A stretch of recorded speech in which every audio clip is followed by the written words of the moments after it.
આવતા જતા જરા નજર તો નાખતા જજો, બીજું કંઈ નહીં કહો તો જય શ્રી કૃષ્ણ કહેતા જજો.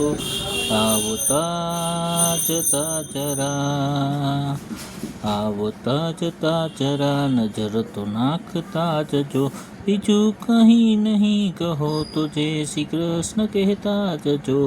આવતા જતા જરા. આ કૃષ્ણ ભગવાનનો એક વિડીયો છે. મારા મનમાં અવાજ તરંગો ઊભા થાય છે, તો આ તમે વિડીયો જોઈ ને જો તમને સારી સદ્ભાવના આવે તો મારી ચેનલને લાઈક કરો, શેર કરો, સબસ્ક્રાઈબ કરો અને આગળ શેર કરો, જેથી કરીને કૃષ્ણ ભગવાન સાથેના મારા વિચારો તમને અભિવ્યક્ત કરી શકું. જય શ્રી કૃષ્ણ.